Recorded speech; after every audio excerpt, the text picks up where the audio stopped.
Hello दोस्तों, नमस्कार। स्वागत है आपका सक्सेस इन हिंदी अकेडमी।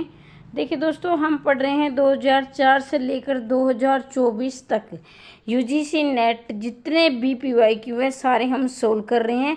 इससे पहले मैंने 7 वीडियो डाल दिए, जिसने नहीं देखी है वो शुरू से लेकर अंत तक अवश्य देखें। और ये सीरीज़ हमारी लगातार चलती रहेगी जब तक 2024 तक के पीवाईक्यू सोल्व नहीं हो जाते, और ये पूरी तरह निःशुल्क है। तो चैनल को सब्सक्राइब कर लें अगर आप यूजीसी नेट के पीवाईक्यू करना चाहते हैं, और अपने दोस्तों तक ज़्यादा से ज़्यादा शेयर करें। वीडियो देखने के बाद कमेंट करके अवश्य बताएं आपको वीडियो कैसी लगी। और अगर दोस्तों आपको चाहिए यूजीसी नेट का पूरा पाठ्यक्रम या एचपीएससी असिस्टेंट प्रोफेसर का, तो आप 90 68 68 49 54 पर संदेश भेजकर मंगवा सकते हैं। और ये अभी होली ऑफर चला हुआ है, मात्र और मात्र 999 रुपये में आपका जो है पूरी तरह से आपकी तैयारी हो जाएगी एचपीएससी असिस्टेंट प्रोफेसर और नेट की। ठीक है, तो चलो अब शुरुआत करते हैं। ये पूरी तरह निःशुल्क रहेगा दोस्तों। चलो हम आगे बढ़ते हैं। ये क्या है, आपको मिलान करना। निम्नलिखित आत्मकथाओं को उनकी लेखकों के साथ सम्मिलित कीजिए। एक कहानी ये भी, अन्य से अन्य तक, हाथ से रसीदी टिकट। देखो दोस्तों, अगर आपको एक भी अच्छी तरह आता है तो आप सही उत्तर लगा सकते हो। ठीक है, तो यहाँ से देखेंगे। मान लीजिए आपको आ रहा है एक कहानी ये भी। एक कहानी ये भी किसकी है? मन्नू भंडारी की। ठीक है, एक कहानी ये भी मन्नू भंडारी की है। और अन्य से अन्य तक, तो एक कहानी पहले तो ये देखो, इसमें से क्या ए में ही इसमें ही है, एक कहानी ये भी आ रहा है। अगर आपको आ रहा है अन्य से अन्य तक के अंदर, ये आपको याद है तो ये किसकी है? प्रभा खेतान की, तो बी का ए रहेगा। फिर आपको अगर हाथ से, तो देखो बी का ए किस में दिया है? बी का ए सिर्फ इसमें ही दिया है। ठीक है, हाथ से किसकी है? रमणिका की, जो कि आपके यूजीसी नेट के पाठ्यक्रम में। तो सी का 2 किस में आया है? सी का 2 इसमें भी आया है, इसमें भी आया है। लेकिन अगर जो भी आपको आ रहा है, ये तो हम क्या है अभी जानकारी के लिए सारे याद कर रहे हैं। ठीक है, अगर आपको फाइनल में जो भी आ रहा है उसका 100% विश्वास है तो उसे मिलान करके आप आगे बढ़ सकते हैं। इससे आपका टाइम भी बचेगा और आपका पेपर पूरी तरह अच्छी प्रकार से सोल्व हो जाएगा। अब रसीदी टिकट किसकी है? ये क्या? अमृता प्रीतम की है। ठीक है, और ये ऐसे रहेगा। तो इसका उत्तर है ऑप्शन नंबर ए। ठीक है, तो एक बार हम इसका रिवीजन कर लेते हैं। एक कली नहीं, एक कहानी ये भी है। ये कहानी ये भी 2007 की मन्नू भंडार की, और ये आपके पाठ्यक्रम में, इसे आप अच्छी तरह से याद कर लेना। ठीक है, और अन्य से अन्य तक की प्रभा खेतान की, ये भी 2007 की है। ठीक है, फिर इसके बाद हाथ से रमणिका गुप्ता की है, और इनके 2 भाग हैं। दूसरा भाग आपके पाठ्यक्रम में लगा हुआ है, वो आप याद कर लेना। रसीदी टिकट 1975-76, अमृता व कस्तूरी कुंडल बसे, और गुड़िया भीतर गुड़िया, ये मैत्रेयी पुष्पा की जो आत्मकथा के उसके 2 भाग हैं, और दोनों आप याद करें 2002 से 2008 तक। इनमें जो आपके रचना आपके पाठ्यक्रम में लगी हैं उसको आप बिल्कुल 0 से लेकर 100 तक पढ़ेंगे, और बाकी उन लेखकों और कवियों की जो संबंधित रचनाएं हैं जो आपके पाठ्यक्रम में आए, उन्हें तो ज़रूर आप याद कर लेना। अब आगे बढ़ते हैं। अब देखो 37वां प्रश्न आपकी स्क्रीन पर है। ठीक है, तो इसमें आप देखेंगे, पहले मैं आपको दिखा देती हूँ, मिलान करना है। ठीक है, ऐसे आप मिलान नहीं कर पाओगे। ये देखो, ये मैंने यहाँ कर दिया ऐसे। अब आप इसका मिलान करें। थोड़ा मैं इधर जूम कर देती हूँ। निम्नलिखित करते हुए लेखक के सम्मिलित कीजिए। ठीक है, तो सम्मिलित करना है आपको। तो ग्लोबल, जूठन, मुक्तिपुर, छप्पर। ठीक है, तो इसमें देखेंगे, आप देखो जूठन किसकी है? ओम प्रकाश वाल्मीकि है। एक आ रहा है आपको जूठन ओम प्रकाश वाल्मीकि की। अब देखो जूठन सिर्फ आपको एक आ रहा है। ठीक है, बाकी आपको समझने नहीं आ रहे हैं। तो जूठन आप देखेंगे बी का 5 किस में है? सी में है, तो यही आपका उत्तर होगा। ठीक है, क्योंकि जूठन आपको पता है ओम प्रकाश वाल्मीकि है की है, तो फिर इसका ये 5वां हो जाएगा। अब हम सारे मिला लेते हैं। तो ग्लोबल किसकी है? ये भाई रणेंद्र की है। और जूठन ओम प्रकाश वाल्मीकि की हो गई। और आपका मुक्ति पर्व किसकी है? मोहनदास नमिसराय की। और छप्पर किसकी है? आपकी जयप्रकाश करदम की है। तो एक बार फिर से रिवीजन करें। ग्लोबल गांव के देवता रणेंद्र, जूठन ओम प्रकाश वाल्मीकि, मुक्ति पर्व मोहनदास नमिसराय और छप्पर जयप्रकाश करदम। तो इसका सी उत्तर रहेगा। ठीक है, आगे बढ़ते हैं। देखो अब ये इनकी पूरी डिटेल है। इन प्रश्नों की यही खासियत है, जितने भी एक प्रश्न आ गया तो उसके पूरे टॉपिक का बिल्कुल पूरा विवरण दिया गया है। इन प्रश्नों की यही खासियत है, इसे आप जरूर अच्छी प्रकार से तैयार करके जाएं। ग्लोबल गांव के देवता 2002 रणेंद्र, ये क्या है? उपन्यास है, विधा भी पूछी जाती है। जूठन 1997 ओम प्रकाश वाल्मीकि, ये क्या है? आत्मकथा। और ये दोस्तों याद रखिए, ये दलित आत्मकथा है। जूठन ओम प्रकाश वाल्मीकि दलित आत्मकथा है, क्योंकि आपके पाठ्यक्रम में ये आ जाता है, जो आपके पेपर में ये दलित आत्मकथा है और ये दलित आत्मकथा नहीं है। तो 4 ऑप्शन आपके सामने होंगे। तो सारे मुक्ति पर्व 1999 मोहनदास नमिसराय, ये क्या है? उपन्यास है। छप्पर क्या है? 1994 जयप्रकाश करदम की, और ये भी क्या है? उपन्यास है। संतप्त 2002 सूरजपाल चौहान सिंह की, ये क्या है? आत्मकथा है। तो इनकी विधा क्या है? इनका प्रकाशन वर्ष क्या है? किसकी रचना है? ये संपूर्ण विवरण आपको याद होना चाहिए। अब क्या है? अब 38वां प्रश्न आपकी स्क्रीन पर है। तो देखेंगे 38वां प्रश्न आप कैसे हल करते हो।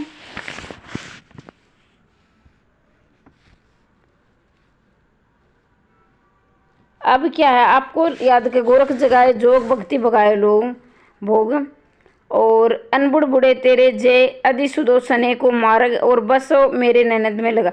अब आपको याद है अति सुदोषने को मार्ग, तो ये तो सबको याद है। तो इसे किसकी? घनानंद की है। अब सी का एक देखे कहाँ है, तो सी का तो एक इसमें भी आया है, इसमें भी आया, 2 में हो गया। अब क्या है? हम आगे देखेंगे और हमें कौन सी याद है उसे देखेंगे, क्योंकि 2 में आ गया सी का। तो ठीक है, अब गोरख जगाए जोग भक्ति भगाए लोग, गोरख जगाए जो भक्ति भगाए, ये किसकी है? ये है आपकी तुलसीदास की।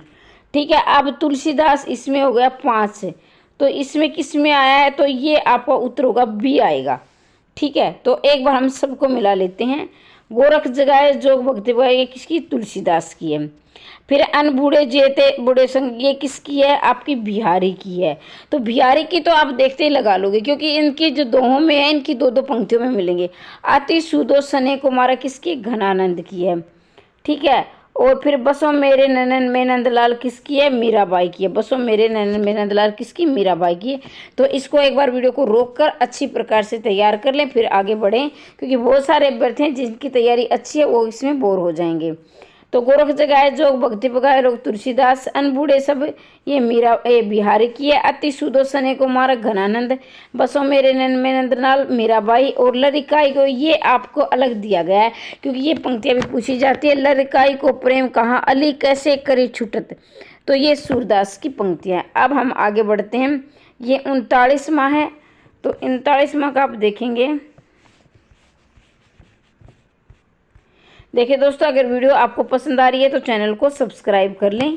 तो भाई ये थोड़ा कटा हुआ है, तो इनको क्या, इसका हम विस्तार देख लेते हैं। ठीक है, क्योंकि ये आगे पीछे हो जाएगा। एक बार आप देख, तब 200 पुन मम्मट की है, प्रज्ञा विदुष ये भट्टतोत की है, नय कांता में भी ये भामे की है, कृति हिति ये तुलसीदास की है, कवि व्यास रस के ये जायसी की है। एक बार फिर से चलो हम देख ही लेते हैं इसकी। ठीक है, क्योंकि आधा इधर दिखाया गया, आधा इधर दिखाया गया। तो ये कृति विनती किसकी है? तुलसीदास की। ये बहुत बार पूछी गई है। कृति विनती बोली किसकी है? तुलसीदास की है। ठीक है, एक आप देख लो, आगे पीछे में थोड़ी सी कठिनाई हो रही है इसको आगे पीछे ले जाने में। तो ये देखो आपके सामने 40वां प्रश्न आपकी स्क्रीन पर है। ठीक है, 40वां प्रश्न आपकी स्क्रीन इसमें दिखाएंगे आप। कम्युनिस्ट में the use of poetry and, देखो पाश्चात्य विद्वान है ना, उनके भी हम क्या करते हैं, पाश्चात्य काव्य शास्त्र नहीं पढ़ते हैं। और यूजीसी नेट के या हरियाणा असिस्टेंट प्रोफेसर के लिए पाश्चात्य काव्य शास्त्र भी बहुत ज़्यादा इम्पोर्टेंट है, इस बात को आप ध्यान रखेंगे। तो देखो माने communist manifesto, the news of the poetry of, मान लीजिए आपको आ रहा है, अब आपको द कम्युनिस्ट मैनिफेस्टो आपको एक का पता, ये किसकी? कार्ल मार्क्स की है। किसकी है? कार्ल मार्क्स की। तो इसमें हम देखेंगे ए का 3 किस किस में है। हम क्या देखेंगे, ए का 3 किस में है, तो ए का 3 अब बी में भी है और सी में भी है, ठीक है। उसके बाद the use and poetry, the use and poetry ये किसकी है, यूज एंड पोइट्री ये टी.एस. इलियट की है। तो ये क्या है, इसमें एक ही 4 है, तो इसमें देखोगे इसमें क्या, इसमें 3 में, तो ये आपका सी उत्तर हो जाएगा। जो भी आपको आ रहा है ना उसको आप लगाकर आगे बढ़ो। तो अब इसमें देखेंगे हम सी है या उत्तर सी ही है। तो अब देखो इसका पूरी डिटेल हम यहाँ दे रखी है हमने। The communist manifesto Karl Marx की, the communist manifesto Karl Marx की है। The use and of poetry and the use of criticism ये टी.एस. इलियट की है। इलियट एक कोल्डवेल की है, इनके नाम अंग्रेजी में है, थोड़ी सी बोलने में दिक्कत होगी। The poetry image the C day Davis की है। कल्चर एंड अनार्की मैथ्यूनाल्ड की है। तो देखो इसका तो मैंने भाई मुझे याद नहीं और थे, कलर्स एंड अनार्की, तो मैंने अनार्की और अनाल्ड मिलता जुलता नाम है, अनार्की और अनाल्ड ऐसे याद कर लिया था मैंने। तो poetic image C D Lewis, illusion and reality Caudwell और use of poetry T S. Eliot, the communist manifesto Karl Marx. देखो कार्ल मार्क्स तो कितना महत्वपूर्ण है आपके पाठ्यक्रम में, और स्पेशल आपके यूनिट नंबर 4 में, ये 3 में भी है और 4 में भी है, ठीक है। तो ये आपके काव्य शास्त्र में भी है और आप यूनिट 4 में भी, दोनों में ही दिया है इसका विवरण, तो आप ये जरूर याद करेंगे, ठीक है। और इससे पहले दोस्तों क्या है, मैंने आपको करवा रखी हैं बाकी और भी। अब क्या है, ये आपके ये आपका क्या है, पैराग्राफ है। तो पैराग्राफ मैं पढ़ देती हूँ, फिर मैं इसके उत्तर बता दूंगी, क्योंकि आगे पीछे में थोड़ी सी दिक्कत हो जाती है और ये हमारा क्रम ऐसे ही चलता रहेगा। लेकिन ये जैसे आपको मोटिवेशनल की ज़रूरत होती है उसे मुझे भी होती है। जब आप अच्छे अच्छे कमेंट करते हो हमें वीडियो पसंद आ रही है तो मैं उसको जल्दी लेकर आती हूँ, वरना मैं भी क्या है मतलब थोड़ा सा मैं भी हताश हो जाए, तो कोई है हमें कोई पसंद तो नहीं करा क्यों बनाई, लेकिन है ना ऐसा कोई बात नहीं है। मतलब ये है कि जब आपके कमेंट आते तो मैं ये नहीं सोचती मेरे व्यू कितने आ रहे हैं, बस मुझे ये लगता है कि हाँ कोई पसंद कर रहा है, किसी के काम आ रही है वीडियो तो मैं बना देती हूँ, ठीक है। और वैसे दोस्तों एक वीडियो बनाने में मेरे 3 घंटे लग जाते हैं। सच्चे वीर पुरुष धीर गंभीर और आज़ाद होते, ये क्या है प्रश्न संख्या 41 से 45 तक। और मैं ये आपको सचेत करती हुई चलती हूँ, क्योंकि जैसे हम बड़े स्तर पे पढ़ाई करने लगते हैं, बड़े स्तर मतलब कंपटीशन टेस्ट में, जैसे हम छोटे बच्चे थे तो हम क्या करते थे, पैराग्राफ को रट लेते थे, मतलब कि वो हम ऐसे उत्तर लगा लेते थे। लेकिन अब क्या हमारी आदत छूट गई है, हम जो प्रश्न दिया उसी को याद करते हैं। तो मेरा आपसे नरम निवेदन है, आप क्या है ये भी जरूर पढ़े, पैराग्राफ को अच्छी से पढ़ें, फिर उनके उत्तर लगाएं, ठीक है। तो पैराग्राफ की प्रैक्टिस भी आप जरूर करके जाएं, इसे हम इग्नोर करते हैं और ये हमारे फ्री के नंबर होते हैं। लेकिन क्या है इन नंबरों को हमें खोना नहीं है, लेकिन इसके लिए हमें प्रैक्टिस करनी होगी। तो चलो हम शुरुआत करते पढ़ते हैं। सच्चे वीर पुरुष धीर गंभीर और आज़ाद होते हैं, उनके मन की गंभीरता और शांति समुद्र की तरह विशाल और गहरी या आकाश की तरह स्थिर और अचल होती है। वे कभी चंचल नहीं होते। रामायण वाल्मीकि जी ने कुंभकर्ण की गाढ़ी नींद में वीरता का एक चिन्ह दिखलाया। सच है सच्चे वीरों की नींद आसानी से नहीं खुलती। ये सत्वगुण के क्षीर समुद्र में ऐसे डूबे रहते हैं कि उनकी दुनिया की खबर नहीं होती। वे संसार के सच्चे परोपकारी होते हैं। ऐसे लोगों को तख्ते को अपनी आंख की पलकों से हलचल में डोल देते हैं।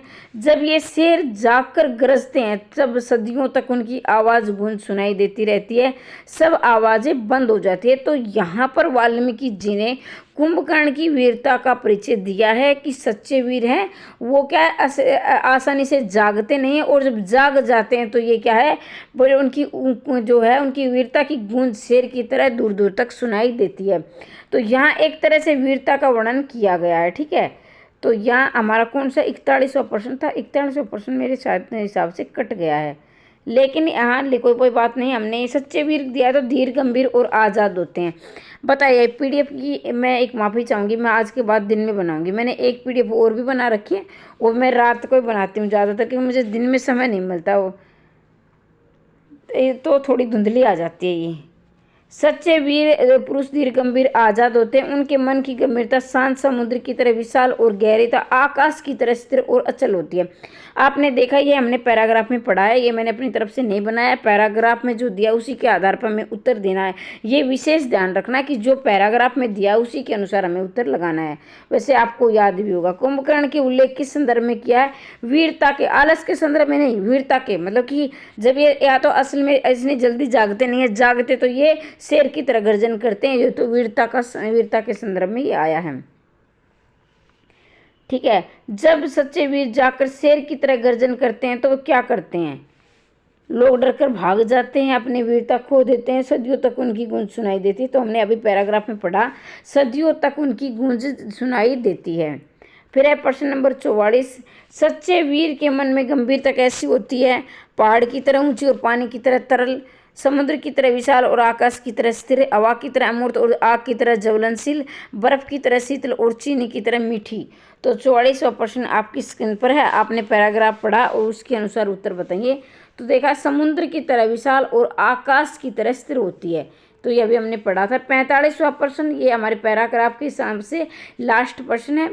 इस अवतरण का उपयुक्त शीर्षक क्या हो सकता है? सच्ची मानवता, सच्ची दयालुता, सच्ची धीरता, तो सच्ची वीरता अभी हमने पढ़ा है वीरता के बारे में। तो ये था हमारा। अब क्या है, इसके बारे में हमने क्या करना, कथन पढ़ने। अब ये कथन कैसे आएंगे? आपको समझ से आएंगे, इसको आप रट नहीं सकते, लेकिन मैं इतना जरूर करूँगी, PYQ तो जरूर आप पढ़ लेना, वो तो रटे जाएंगे। चिंतन की अपेक्षा कर्म सत्य के अधिक समीप होता है, क्योंकि कर्म में सक्रियता और व्यवहारिकता होती है। तो 46वां प्रश्न आपकी स्क्रीन पर है, बताइए उत्तर। मेरे उत्तर बताने से पहले आप निशान लगा लीजिए, ताकि आपको आपकी तैयारी का मूल्यांकन हो सके, हमारी तैयारी कितनी है। ये प्रश्न मैं इसलिए लेकर आ रही हूँ ताकि आप डेली कॉपी और पेन लेकर बैठे मेरी क्लास में, ठीक है, और कॉपी पेन लेकर निशान लगाइए, मेरे उत्तर बताने से पहले लगा दिया करो। तो ये AR दोनों से, चिंतन की अपेक्षा कर्म सत्य के अधिक समीप होता है। आप देखो, इसका मतलब ये है, मान लीजिए आप चिंतन करते, भाई मैं ऐसे पढ़ाई करूंगी लेकिन आप कर्म ना करो, तो कर्म क्या है? अधिक सत्य। आप काम करो, चिंतन भी धीरे धीरे बढ़ता जाएगा काम के अनुसार, क्योंकि कर्म में सक्रियता और व्यवहारिकता, तो बिल्कुल जब आप काम करोगे तो आप सक्रिय भी रहोगे और व्यवहारिक अपने व्यवहार में लेकर आओगे तो आपको सफलता भी मिलेगी, इसका मतलब ये है। और वैसे आपने काफ़ी नेट JRF किए, तो आपको इतने समझाने की वैसे ज़रूरत भी नहीं है, आपको सिर्फ कंटेंट चाहिए, ठीक है। तो क्योंकि आपको सिर्फ कंटेंट की ज़रूरत है, बाकी आप सभी समझदार हैं, मेरे से भी ज़्यादा क्वालिफाइड हैं। भाषा के एकमात्र साधन है, भाषा ही एकमात्र साधन है जो पशुओं और मनुष्यों को पृथक करती है। क्या है? पृथक। ये क्या है? मनुष्य और क्या है? पशुओं को पृथक करती है, क्योंकि भाषा केवल मनुष्य अर्जित संपत्ति है। तो 47वां प्रश्न आपकी स्क्रीन पर है, इसका उत्तर बता दीजिए। तो ये क्या है? इसका रहेगा आपका ऑप्शन नंबर D। एक ए क्या गलत है और क्या है R सही है। अब क्यों गलत है इस बात पर भी हम चर्चा करेंगे, ठीक है। भाषा ही एक मात्र साधन है जो पशुओं, अन्य पशुओं और मनुष्यों को अलग करती है। भाई केवल भाषा ही ऐसा साधन नहीं है जो पशुओं और मनुष्यों को अलग करती है, बहुत सारी चीज़ें, जैसे उनकी पशुओं की शारीरिक बनावट अलग होती है, मनुष्यों की शारीरिक बनावट अलग होती है। मनुष्य शिक्षा ग्रहण करता है, पशु शिक्षा ग्रहण नहीं करते। तो एकमात्र, और वैसे तो देखा जाए तो उन पशुओं की थोड़ी बहुत भाषा, वो भी अपने विचार व्यक्त करते हैं, चाहे वो इशारे से कैसे भी बोलकर कैसे करते हैं, लेकिन एकमात्र, जहाँ ज़्यादातर एकमात्र शब्द आ जाता है, मैंने साइकोलॉजी में, हिंदी की पेडागोजी में करवाया था, एकमात्र जहाँ शब्द आ जाता है वो क्या 99% क्या गलत होता है, ठीक है, एकमात्र। और मैं 99% बोलती हूँ, क्या पता 1% आप उसके भाव पर जाना है, ठीक है, लेकिन आपको नहीं आ रहा तो आप उसमें जा सकते हो। क्योंकि भाषा केवल मनुष्य की अर्जित संपत्ति है, ये सही है, क्योंकि अर्जित संपत्ति मनुष्य ही करता है। जैसे कि आपने बोलना सीखा, तो आपने, जैसे माँ तो हो सकता है जन्म, लेकिन आपको बार बार, जैसे आप स्कूल गए LKG UKG में, तो आपको ए पकड़ कर किसी ने लिखना सिखाया, बोलना सिखाया, तो वो है। मनुष्य पशु में अंतर के कई कारण होते हैं, मात्र भाषा एक मात्र साधन नहीं है। मनुष्य को पशुओं से पृथक करती भाषा मनुष्य की अर्जित एवं सर्वोत्तम संपत्ति है। तो अब ये प्रश्न 48वां आपकी स्क्रीन पर है, सीखने का प्रयत्न किए बिना सिखाने की लालसा विफल होती है, क्योंकि सिखाने के लिए सीखने की आवश्यकता नहीं है। 48वां प्रश्न आपकी स्क्रीन पर है, अब देखने एक बार फिर से पढ़ ले। सीखने का प्रयत्न किए बिना सिखाने की लालसा विफल होती है। ये बात बिल्कुल सही है। मान लीजिए अब मैं बोल रही हूँ और आपका मन ना करे इस क्वेश्चन को याद करने का, तो ये मेरा प्रयत्न क्या है, विफल है, मतलब बेकार है। लेकिन अगर आप इस क्वेश्चन को सीखना चाहते हो तो आप वो सोचोगे, मेरी आवाज़ पर भी फोकस करोगे, इस प्रश्न पर भी फोकस करोगे, क्योंकि सिखाने के लिए सीखने की आवश्यकता नहीं है। तो ये बात गलत है, क्योंकि सिखाने के लिए सीखने की आवश्यकता होती है। ठीक है, सीखने और सिखाने दोनों की आवश्यकता होती है। तो ये देखेंगे आप, अगर किसी मनुष्य को सीखने में रुचि नहीं रहती तो सिखाने में पूर्ण सफलता कभी हासिल नहीं की जा सकती। बिल्कुल सही बात है। जब आपकी रुचि है नेट JRF करने की या असिस्टेंट प्रोफेसर बनने की, तभी तो आप सीख रहे हो। जब आप ही की रुचि ना होती तो घर वाले आपको कैसे पढ़ा सकते थे।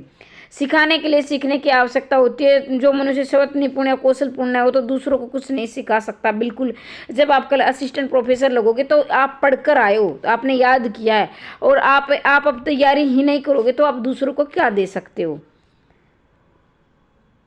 लोभ चाहे जिस वस्तु का हो बढ़ जाता है जब मनुष्य की प्राप्ति सानिध्य उपभोग से जी नहीं भरता, क्योंकि मनुष्य नहीं चाहता कि उसकी प्राप्ति बार बार हो। तो 39वां प्रश्न आपकी स्क्रीन पर, इसका उत्तर बता दीजिए।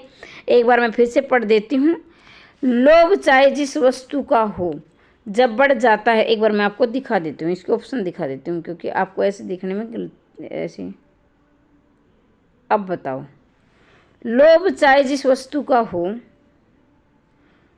लोभ चाहे जिस वस्तु का हो जब बढ़ जाता है तब उस वस्तु की प्राप्ति का सानिध्य या उपभोग से जी नहीं भरता। तो ये बताइए सही है या गलत। बिल्कुल सही है। जब आपके मन में लोभ है कि हमें असिस्टेंट प्रोफेसर बनना है, नेट करना है, तो आप क्या उसे और प्राप्त करना चाहोगे, आपका मन नहीं भरेगा सीखने के लिए भी, क्योंकि मनुष्य नहीं चाहता कि उसकी प्राप्ति बार बार हो। ये बात गलत है, क्योंकि आपको जब ज्ञान प्राप्त करना है, जैसे आप असिस्टेंट प्रोफेसर बन गए तो आप आगे चाहोगे और कुछ मैं एसोसिएट बन जाऊँ, मैं प्रोफेसर, तो उसकी प्राप्ति, आपको यश की प्राप्ति, ज्ञान की प्राप्ति, पैसे की प्राप्ति, आपका बार बार मन करने का चाहिए। तो ये बात क्या है, गलत है। तो इसका रहेगा ऑप्शन नंबर बी, इसका उत्तर हो जाएगा। एक बार मैं दिखा देती हूँ, बी इसका है।